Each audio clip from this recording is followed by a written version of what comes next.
నేను మీలో శ్రీని. ఇప్పుడు నేను ఒక స్టోరీ చెప్పబోతున్నాను. అదేంటంటే, ఒక ఊరిలో ఒక అబ్బాయి నీట్గా ఉండడం అంటే తనకి అస్సలు ఇష్టం లేదు.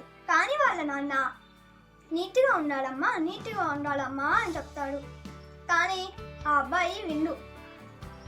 మళ్ళీ వాళ్ళ నాన్న అంటాడు, ఇదిగో నువ్వు నీట్గా ఉండలేదనుకో నేను కొడతాను అని అన్నాడు. అప్పుడు కొడతాననే భయం వేసి వాళ్ళ నాన్న క్లీన్గా ఉండడం నేర్చుకుంటాడు, నీట్గా ఉండడం నేర్చుకుంటాడు. ఆ అబ్బాయి పెద్దయినాక ఇంటర్వ్యూకి వెళ్తాడు. ఇంటర్వ్యూకి అది చాలా పెద్ద బిల్డింగ్. అక్కడ చెట్లు ఉన్నాయి. ఆడ పైపు చెట్లకి పట్టే విధంగా కాకుండా వేరే దారిలో ఉంది. ఇంకా ఆ పైపులో నుంచి నీళ్లు పోతా ఉన్నాయి. అప్పుడు ఆ అబ్బాయి చూసి ఆ పైపుని చెట్లకి వెళ్ళేటట్టుగా పెట్టాడు. ఆ పైపుని బిల్డింగ్ లోపలికి వెళ్ళేసరికి ఒక రూమ్ లో పేపర్స్ చిందరవందరగా పడున్నాయి. లైట్స్, ఫ్యాన్స్ ఆన్ చేసి ఉన్నాయి. అది చూసి పేపర్స్ నీట్గా పెట్టి ఇంకా లైట్లు, ఫ్యాన్లు ఆఫ్ చేసి వెళ్ళాడు. అప్పుడు అక్కడంతా నిండుగా జనం ఉన్నారు. ఒక అరగంటలో ఆ జనమంతా ఖాళీ అయిపోయారు.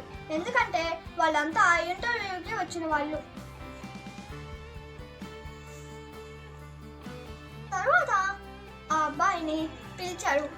ఆడ ఫ్యాన్లు ఆఫ్ చేసి ఉండడం గమనించి ఆ ఫ్యాన్లు ఆఫ్ చేసి వెళ్ళాడు. తర్వాత ఇంటర్వ్యూ రూమ్లోకి వెళ్ళిన తర్వాత ఆ అబ్బాయిని ఏం క్వశ్చన్స్ చేయకుండా ఇంటర్వ్యూ వాళ్ళు నువ్వు రేపు వచ్చి జాయిన్ అవ్వు, ఇంకా నువ్వు వెళ్ళొచ్చు అని చెప్తాడు.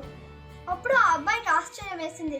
నన్నేం క్వశ్చన్స్ అడగలేదే వీళ్ళు అని అనుకొని ఇంటర్వ్యూ వాళ్ళకి చెప్తాడు. ఇదేంటి సార్, నన్నేం క్వశ్చన్స్ అడగలేదే, మీరు నువ్వు రేపు ఉద్యోగంలో జాయిన్ అవ్వు అని చెప్తున్నారే అని అంటాడు. అప్పుడు ఇంటర్వ్యూ వాళ్ళు చెప్తారు, చూడు నువ్వు బయట చెట్లకు నీళ్ళు పెట్టే పైపు వేరే దిక్కున ఉండడం నువ్వు చూసావు. నువ్వు పైపుని చెట్లకి పెట్టేటట్టుగా చేసావు. ఇంకా ఒక రూమ్లో పేపర్స్ కింద వందలుగా ఇంకా లైట్స్, ఫ్యాన్స్ ఆఫ్ చేయకుండా ఉంటే నువ్వు ఆ పేపర్లని నీట్గా తీసి నీట్గా టేబుల్ మీద పెట్టి లైట్లు, ఫ్యాన్లు ఆఫ్ చేసి వచ్చావు. మళ్ళీ నేను నిన్ను పిలిచిన వెంటనే రాకుండా ఫ్యాన్లు ఆఫ్ చేసి వచ్చావు. ఇంతకంటే నీట్గా ఉండేవాళ్ళు ఇంకెక్కడున్నారు అని అంటాడు. అప్పుడు ఆ అబ్బాయి అంటాడు, థ్యాంక్ యూ సార్ అని బిల్డింగ్లో నుంచి బయటకు వెళ్ళి ఇంట్లోకి వెళ్ళి వాళ్ళ అమ్మ నాన్నలకి చెప్పారు. అప్పుడు వాళ్ళ అమ్మ నాన్న చాలా బాగా సంతోషించారు. ఇదిగోండి, నేను మోరలు ఈ కథలో చెప్తున్నాను, ఇంకా తర్వాత కూడా చెప్తానే. వాళ్ళ నాన్న అంటాడు, చూడు నీట్గా ఉంటే ఎన్ని ప్రయోజనాలు. నువ్వు నీట్గా ఉండడం వల్ల నీకు ఏ క్వశ్చన్స్ లేకుండానే జాబ్ తెచ్చుకున్నావు. నీట్గా ఉండు ఇంక నుంచి అని అంటాడు. ఇంకా అప్పటి నుంచి ఇంకా చాలా నీట్గా ఉంటాడు. సో ఫ్రెండ్స్, ఈ విషయంలో మనకి తెలిసింది ఏంటంటే, మనము ఎప్పుడూ నీట్గా ఇంకా మనకి కావాల్సిన వస్తువులు తీసి దాని ఉపయోగం అయిన తర్వాత మనం మళ్ళీ వాటిని అక్కడే పెట్టేయాలి.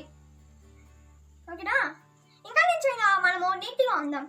ఓకే, సరే, ఇంకొక మంచి విషయంతో నేను మళ్ళీ కలుస్తానే. సరే, బాయ్.